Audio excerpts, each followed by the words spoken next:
Today marks 5 days since the shooting at East High School that hurt 2 deans. Students are out this week because of spring break. They're going to return next Tuesday. But not all students are coming back from vacation. Some parents have decided to take their students elsewhere after the recent events at East High School. That includes Lawrence Gauchon, a father of a freshman who tells 9 News reporter Darius Johnson that the risk is outweighing the benefits.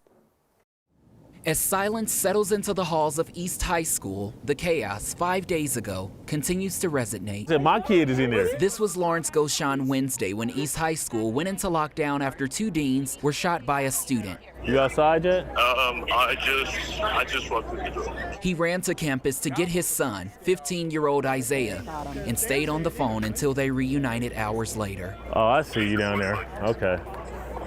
Yeah, I see. All right, I get off the phone now. This is probably about the 3rd or 4th phone call I've gotten from Isaiah stating that the school is on lockdown again. He's not sure why. He heard officers and shootings. It's just so much. Like, I feel like it's too much for him to go through right now. Isaiah has been at East for the last 7 months. I'm the father that if I have to bury my kid, I'm probably not going to be okay. I'm not going to be the one that's advocating and talking about making things better. I'm probably gonna lose my stuff. He's not sending his son back to East, even after the Denver Public School Board decided to bring back school resource officers 1 day after the shooting. I feel like at this point, the staff, the students, they're all traumatized. They're gonna be on edge. Putting officers, SROs in the school is gonna change the dynamic of the school significantly. And I don't even want him to experience that. I don't want him to be policed.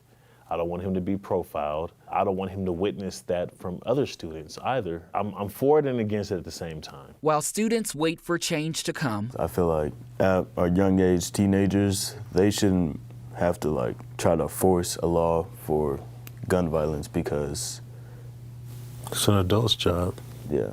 Healing is a process that often requires hard decisions, like leaving a school. Going to a new school for the better, I feel like that's good so I can stay out of harm, and going to a new school would probably be better for a change. He knows I love him. Like, he's 100% aware of that. So he also knows that I go to the box for him. I do everything I can to protect my family, my kids. I love them to death. Darius Johnson is joining us live from East High this morning. And Darius, we talked to this one family, but we know there's so many others who are either weighing this decision or making that same decision. Hey there, Anusha. Good morning. Yeah, it's a big decision to make, and we know there will be other families who will decide to remove their students from East High School. And what we've done in the last couple of days is reached out to the Denver Public Schools to figure out exactly if they have any data on how many parents have decided to pull their schools from East High School so far this year. Those are some stats that we're still hoping to get. While Lawrence knows that moving his child to another school won't really change the gun violence, he's hoping that it will weaken the risk and also reduce the amount of times that he's being called to a school for a lockdown as opposed to being called to a school for a meeting with the teacher or to make sure that his son is doing exactly what he needs to in the classroom. He doesn't want to have to keep coming to these schools just like many other parents because of threats and gun violence and being met with police once you arrive here. Anusha and Corey. And Darius, Lawrence's son was also really close with Mr. Mason, one of the deans who was shot last Wednesday. I think that was probably the one part toward the end of the interview that was really sad to hear. He talked about him not going back to East High School, but he talked about not being able to give Mr. Mason a hug on that first day back or once he would see him again. He said Mr. Mason was that person who would often look out for him and a lot of the other students as soon as they walked through the front doors. There was even a day where Isaiah didn't have enough money to get on the bus. Mr. Mason reached into his pocket, gave him a couple of bucks so he could do that and get home safely. Yeah, and that connection is important. Yeah. For sure. Darius, thank you.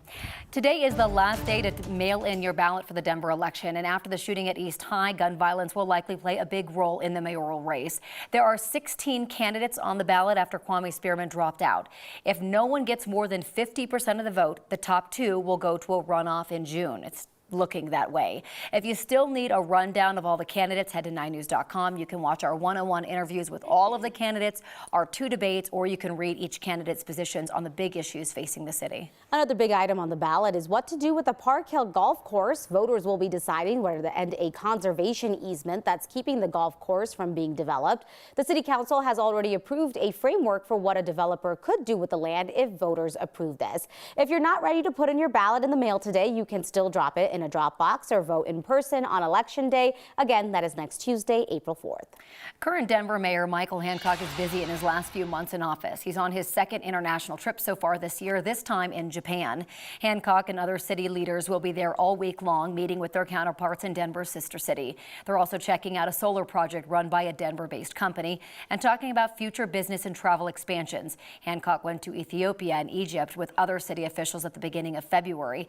That 21-person trip cost more than $100,000. Taxpayers footed part of the bill.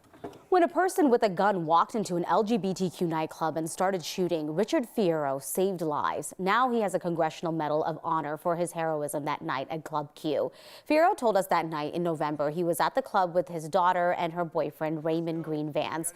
When the shooter walked in, Fierro said it was his military training that kicked in. He hit the shooter with their own gun until police got there. Fierro's daughter was hurt. Her boyfriend, Raymond, is one of the 5 people who died. The Congressional Medal of Honor Society selected Fierro as a Citizen Honors Award winner for his actions that night. It's been 1 year since the NCAR fire started in Boulder. It forced massive evacuations there and burned within hundreds of feet of neighborhoods. It started on a trail near the National Center for Atmospheric Research in South Boulder. The fire went on to burn nearly 200 acres. The quick work of firefighters and changing winds kept it from damaging any homes. It was a tough day for a community next door to where the Marshall fire burned just 3 months earlier. The Boulder County Sheriff's Office says the fire was caused by a person, but they never found a suspect. Meanwhile, the Boulder County Sheriff tells us the investigation into how the Marshall fire is almost finished. We're learning that the state is taking a closer look at one wildfire risk factor. The city of Boulder says the state is drilling into abandoned coal mines near where the Marshall fire started. The mines have been burning below the surface for decades. Investigators handling the Marshall fire looked at the possibility that on December 30th, 2021, the underground fire burned so hot that it reached the surface. Now the state is trying to figure out how far the fire extended into the mines. They want to create a 3D model of the coal fires and then hopefully find a way to put those fires out.